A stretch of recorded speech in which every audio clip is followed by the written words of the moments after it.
అందరికీ నమస్కారం. Welcome to our channel. Prakasam బ్యారేజ్ని ఢీకొట్టిన బోట్లు టీడీపీవే అంటూ మాజీ ముఖ్యమంత్రి వైఎస్ జగన్మోహన్ రెడ్డి ఆరోపిస్తున్నారు. అయితే ఈ ఆరోపణలో ఎంతవరకు నిజముందో పూర్తి డీటెయిల్స్ని అయితే తెలుసుకుందాం. మనతో పాటు ఉన్నారు సీనియర్ జర్నలిస్ట్ సత్యమూర్తి గారు. సార్ నమస్కారం. సార్ నమస్కారం అండి.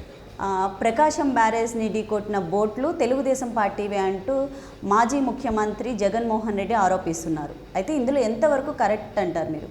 బోట్లు తెలుగుదేశం వాళ్ళవి, ఒక ఇద్దరిని అరెస్ట్ చేశారు, అయిపోయింది కదా. ఈయనకేం సంబంధం?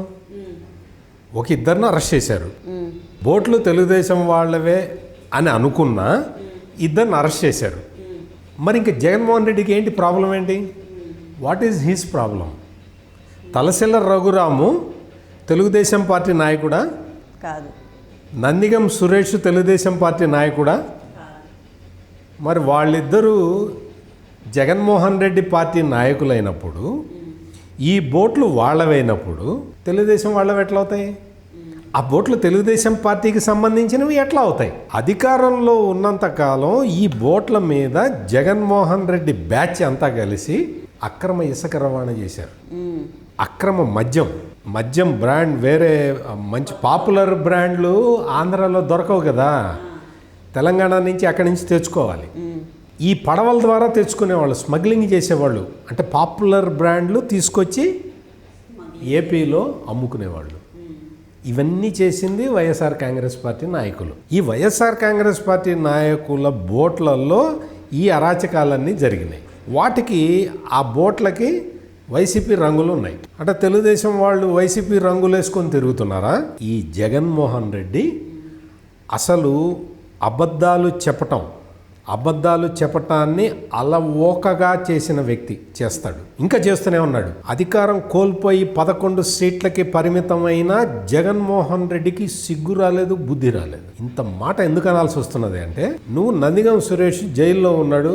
జైల్లో ఎందుకున్నాడు? దేశ స్వాతంత్రం కోసం పోరాడి జైలుకి వెళ్ళాడా?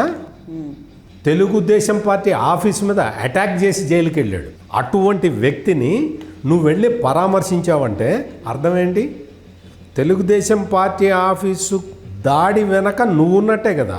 ఇప్పుడు ఏం చేస్తున్నావు? అదే వ్యక్తి, ఇదే నందిగం సురేష్ విజయవాడలో వరదలు వచ్చినప్పుడు తన బోట్లని తిప్పి ఒక్కొక్క బోటుకి 3,000, 4,000, 5,000, 6,000 వసూలు చేసిన వ్యక్తి ఈ నందిగం సురేష్. తలసల రఘురామ్ బోట్లు కూడా తిరిగినాయి. వీటన్నిటి మీద రాష్ట్ర ప్రభుత్వం ఏం చేసిందంటే, ఈ బోట్లు, ప్రైవేటు బోట్లన్నీ బంద్ చేయించేసి ఎన్డీఆర్ఎఫ్ బోట్లని మాత్రమే తిప్పింది. ప్రైవేటు బోట్ల వాళ్ళు వీళ్ళు దోచుకుంటున్నారని చెప్పి ప్రజలని, అసలే వరదలో ఉండి అన్యాయం అయిపోయిన ప్రజల్ని దోచుకుంటున్నారు వీళ్ళు అన్న ఉద్దేశంతో ముఖ్యమంత్రి చంద్రబాబు నాయుడు ఏం చేశాడంటే, ఈ బోట్లన్నీ ఆపేసేయండి, ఎన్డీఆర్ఎఫ్ బోట్లు ఒక్కటే వస్తాయని చెప్పాడు. అప్పటి నుంచి ఏం చేశాడు జగన్మోహన్ రెడ్డి? బోట్లు రావట్లేదు అని సోషల్ మీడియాలో వీడియోలు చేయించుకున్నాడు. నీకు ఈ బోట్ల మీద ఆదాయం సంపాదించుకుంటానికి ప్లాన్ చేసిన బ్యాచ్ వైసీపీ. ఈ బ్యాచ్కి ఇప్పుడు ఏమైంది? వాళ్ళు బోట్లు, గవర్నమెంట్ ఎప్పుడైతే ఎన్డీఆర్ఎఫ్ బోట్లని ఫ్రీగా పంపించడం మొదలుపెట్టిందో వాళ్ళ ఆదాయం పడిపోయి సోషల్ మీడియాలో బోట్లు రావట్లేదు అని చెప్పారు. వరద బాధితులు ఫుడ్ అడుగుతారా? ఫుడ్డు, వాటరు అడుగుతారు. మా ఇల్లు మునిగిపోయిందండి, ఏదన్నా కాంపెన్సేషన్ ఇవ్వండి అని అడుగుతారు. వరద వెళ్ళిపోయిన తర్వాత బోట్ల గురించి అడుగుతారా? జగన్మోహన్ రెడ్డి ఇంత స్కెచ్ చేసి ఆ తర్వాత ఏంటి? ఈ బోట్లు ఎక్కడో, అసలు బోట్లు మామూలుగా ఏంటి అంటే, వరద వస్తున్నది అని హెచ్చరిక రాగానే పక్కకి తీసేసి లంగరేస్తారు. లంగరేసి బోట్లని కట్టేస్తారు. దాంట్లో లంగర్ వేయటంతో ఏమవుతుంది? అక్కడి నుంచి కదలదు. తుఫాను వచ్చినా కానీ పడవలు కదలవు. దాన్నే లంగర్ వేయటం అంటారు. లంగర్ గుర్తు ఉంటుంది కదా, ఆ గుర్తు అదేసి పెడతారనమాట. ఇక్కడ ఈ పడవలను ఏం చేశాడు? ఒక ప్లాస్టిక్ నైలాన్ తాడు ఉంటుంది కదా, ఆ తాడుతోటి కట్టారు. ఒక్కొక్కటి 40 నుంచి 50 టన్నుల బరువు ఉండే పడవలు ఇవి వచ్చి వీటిని, అంటే కృష్ణానదికి 11 లక్షల క్యూసెక్కుల వాటర్ వస్తున్నా, అంటే కృష్ణమ్మ తల్లి మహోగ్ర రూపం దాల్చిన సమయంలో ఈ బోట్లను వదిలారు. ఈ బోట్లు వచ్చి ఈ 40-50 టన్నులున్న బోట్లు వచ్చి అదాటున ఒక్కసారి ప్రకాశం బ్యారేజీకి తగిలితే ఏమవుతుంది? ప్రకాశం బ్యారేజీ విధ్వంసం అయి ఉండేది. అప్పుడు మొత్తం అంటే 1,00,000 మంది అక్కడ లంక గ్రామాలను ఉంటాయి. కృష్ణానదిలో లంక గ్రామాలు ఉంటాయి. మొత్తం రేపల తాలూకాలో కొన్ని ఉన్నాయి, అన్నీ ఎన్టీఆర్ జిల్లాలో ఉన్నాయి, అన్నీ మొత్తం ఉమ్మడి కృష్ణా జిల్లాలో ఉన్నాయి. ఇవన్నీ కూడా మొత్తం అన్నీ వాషౌట్ అయిపోతే దాదాపు 1,00,000 మంది ప్రజలు వాషౌట్ అయిపోయి ఉండేవాళ్ళు. ఈ బోట్లు వైఎస్ఆర్ కాంగ్రెస్ పార్టీ బోట్లు వచ్చి ప్రకాశం బ్యారేజీని డ్యామేజ్ చేసి ఉన్నట్టయితే 1,00,000 మంది లంక గ్రామాల ప్రజలు వాషౌట్ అయిపోయి ఉండేవాళ్ళు. దివ్యసీమ కన్నా పెద్ద పెద్ద విపత్తు వచ్చి ఉండేది ఆంధ్రప్రదేశ్ రాష్ట్రానికి. 10 లక్షల మంది రైతులు అసలు ఇంకా వాళ్ళ పొలాలు ఎందుకు పనికి రాకుండా పోయేవి. ఇసుక అంతా కొట్టుకొచ్చేసి ఇసుక మేట వేస్తే 10 లక్షల మంది రైతులు అలో లక్ష్మణ అంటూ ఏడ్చి ఉండేవాళ్ళు. అంటే ఇంత విధ్వంసానికి జగన్మోహన్ రెడ్డి ప్లాన్ చేశాడు. మొత్తం అక్కడంతా మొత్తం దాన్ని అంతా కూడా ప్రకాశం బ్యారేజీ గేట్ ధ్వంసం చేయటానికి అంత అవసరమా నీకు? నీకు తుచ్చమైన రాజకీయం కోసం నీ ముఖ్యమంత్రి పదవి వస్తుందా? మళ్ళీ వస్తుందా? నీకు రాదు. నీ 11 సీట్లతోటి నీకు ప్రతిపక్ష హోదా లేకుండా ప్రజలు చేసేశారు. చేసినప్పుడు నువ్వు బుద్ధిగా నడుచుకుంటే నువ్వు కనీసం నీతో 10 మంది నాయకులైనా ఉంటారు. నువ్వేం చేస్తున్నావు? కుట్రలు పన్ని ప్రకాశం బ్యారేజీని ధ్వంసం చేయడానికి ప్లాన్ చేసిన వ్యక్తి జగన్మోహన్ రెడ్డి.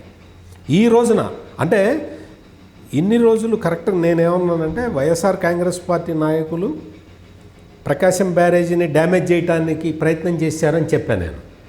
ఈ రోజున జగన్మోహన్ రెడ్డి మాట్లాడిన మాటలు విన్న తర్వాత జగన్మోహన్ రెడ్డే కుట్ర పన్నాడు అనేది స్పష్టమైపోతున్నది ఇక్కడ. అంటే బోట్లు వదిలి ఇవన్నీ మనం తెలుగుదేశం వాళ్ళమని చెబుదాంలే, ముందరైతే వదలండి, ధ్వంసం చేయండి అని ప్లాన్ ఇచ్చిందే జగన్మోహన్ రెడ్డి అనే అనుమానం ఈ రోజున జగన్మోహన్ రెడ్డి మాటలు విన్న తర్వాత నాకు అర్థమవుతున్నది. అంటే వదిలేసి డ్యామేజ్ దేవుడు అనేవాడు ఉంటాడు కదా, దేవుడు ఏం చేశాడంటే ఈ పడవలు ఇంత కుట్రపూరితంగా జగన్మోహన్ రెడ్డి వదిలి విధ్వంసం చేయాలని చూసినా కానీ ఆంధ్రప్రదేశ్ ప్రజల్ని దేవుడు కాపాడాడు. దేవుడు కాపాడి అది డ్యామేజ్ పెద్దదే కానీ భారీ స్థాయిలో డ్యామేజ్ జరగలేదు. దాంతో కౌంటర్ వెయిట్లు అరేంజ్ చేశారు అక్కడ ఇమ్మీడియట్గా యుద్ధ ప్రాతిపదిక మీద. ఆ శనివారం లేదు, ఆదివారం లేదు, శనివారం వినాయక చవితి, ఆదివారం సెలవు అయినా సరే కంపెనీ మొత్తం అక్కడంతా పనిచేసి కంపెనీలు మొత్తం అసలు వాటికి కౌంటర్ వెయిట్స్ పెట్టేసి డ్యామేజ్ ఇంకా ఫర్దర్గా జగన్మోహన్ రెడ్డి మొత్తం షిప్పులు వదిలినా కానీ, టైటానిక్ షిప్ వదిలినా కానీ డ్యామేజ్ కానీ రీతిలో అక్కడ కౌంటర్ వెయిట్లని పెట్టారు. అంటే ఎందుకు చెప్తున్నానంటే ఇదంతా చాలా బాధగా చెప్పాల్సి వస్తున్నది. ఎందుకు? జగన్మోహన్ రెడ్డి వేసిన ప్లాన్ గనక పారినట్టయితే ఈ రోజున అందరం ఏడుస్తూ కూర్చునేవాళ్ళం. ఇంత డ్యామేజ్ చేయటానికి ప్రయత్నం చేసిన ఈ వ్యక్తిని నిన్న చంద్రబాబు నాయుడు ఎక్స్పోజ్ చేశాడు. ఆయన చూశాడు. ఆయన 10 రోజుల పాటు బురద నీళ్లల్లో తిరిగి ప్రజలకి సేవ చేసిన వ్యక్తికి కోపం రాదా? ఇంత ఆయనేమో 24 గంటలు పనిచేస్తాడు. 10 రోజుల పాటు ఇంటికి కూడా వెళ్లకుండా ఎన్టీఆర్ జిల్లా కలెక్టరేట్లో పడుకొని అక్కడే ఉండి ప్రజలకి సేవ చేస్తూ ఉంటే ఇతను బోట్లు వదిలితే కోపం రాదా? బోట్లు వదిలి విధ్వంసం చేస్తానంటే దాంతో ఆయన చెప్పాడు, ఇది ఏం పద్ధతి ఇది? ఇట్లా బోట్లు వదిలి ప్రకాశం బ్యారేజీని డ్యామేజ్ చేస్తే అది ఎంతవరకు కరెక్టో ఆలోచించుకో జగన్మోహన్ రెడ్డి అని బాధ్యత గల ముఖ్యమంత్రిగా చంద్రబాబు నాయుడు చెబితే అది వినంగానే జగన్మోహన్ రెడ్డిలో ఉన్న అసలు ఇది బయటకు వచ్చింది.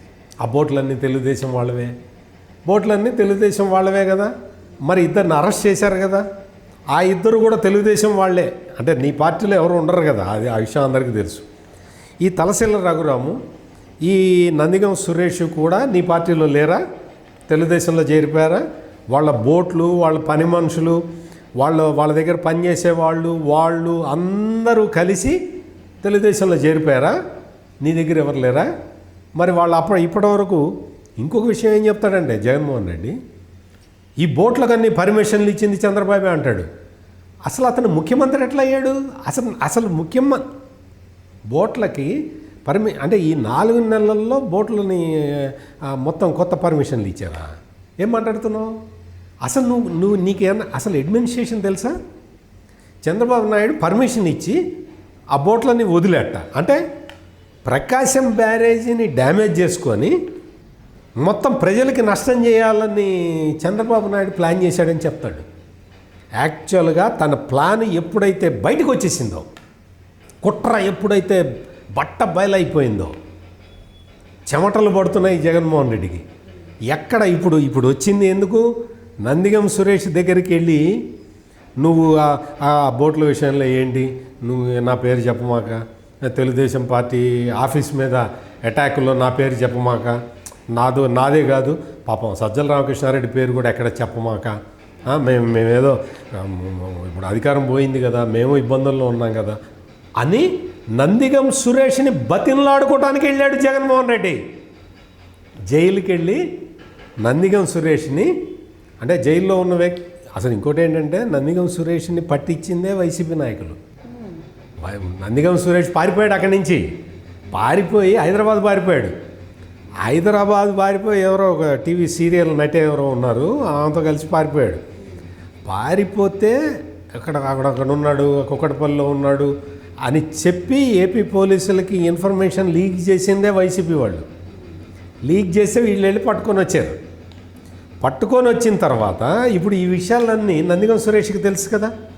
అంటే నన్ను పట్టిస్తావా నువ్వు అని ఎక్కడ జగన్మోహన్ రెడ్డి పేరు చెప్తాడో, బయట పెట్టేస్తాడేమో, సజ్జల రామకృష్ణారెడ్డి పేరు బయట పెడతాడేమో అన్న ఉద్దేశంతో బతిమలాడుకోవడానికి వచ్చాడు.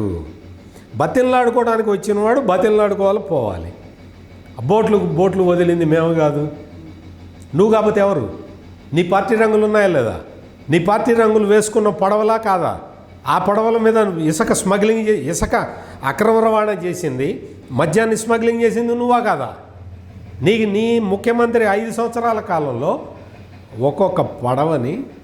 ఒక్కొక్క పడవలో ఎంత ఇసుక సప్లై చేసావు, ఎంత అక్రమ మద్యాన్ని సరఫరా స్మగ్లింగ్ చేసావు, ఇవన్నీ వస్తాయి. ఇప్పుడు ఇవన్నీ కూడా బయటకు వస్తాయి. ఆ భయంతో జగన్మోహన్ రెడ్డి వణికిపోతున్నాడు. మీరు చూసారో లేదో, మాట్లాడలేకపోతున్నాడు. ఆ స్క్రిప్ట్ కాగితాలు దగ్గర పెట్టుకొని కూడా మాట్లాడలేకపోతున్నాడు, భయపడుతున్నాడు మనిషి. జగన్మోహన్ రెడ్డి, నువ్వు భయపడకపోయినా, నువ్వు పులివి కదా, నువ్వు భయపడవు అని చెప్పి ఎలివేషన్లు ఇచ్చుకుంటుంటావు కదా, బయట ఎలివేషన్ వీడియోలు అని చేస్తుంటారు. ఆ ఎలివేషన్ వీడియోల్లో ఇదే టైగరు మొత్తం అసలు సింగిల్ హ్యాండ్గా చేస్తాడు, అది ఇదని ఎలివేషన్లు ఇచ్చుకుంటారు. మరి ఇంత భయం ఎందుకు పడుతున్నావు? తెలుగుదేశం పార్టీ కార్యాలయం మీద అటాక్ చేసిన ఒక నిందితుడిని నువ్వు వెళ్ళి పరామర్శించి వచ్చి అక్రమ కేసులు పెడుతున్నారా? కోర్టుకి వెళ్ళారు కదా, యాంటిసిపేటరీ బెయిల్కి వెళ్ళారు కదా, యాంటిసిపేటరీ బెయిల్ ఇవ్వలేదు కదా కోర్టు. అంటే అర్థం ఏంటి? న్యాయపరంగా చంద్రబాబు నాయుడు ప్రభుత్వం చర్యలు తీసుకుంటున్నట్టు లెక్క. అంటే న్యాయపరంగా చర్యలు తీసుకుంటున్న ఒక ప్రభుత్వాన్ని విమర్శించటమే కాదు, హెచ్చరిస్తూ నువ్వు మాట్లాడిన మాటల్ని ఆంధ్రప్రదేశ్ ప్రజలందరూ అసహించుకుంటున్నారు. Okay sir, thank you. నమస్కారం అండి.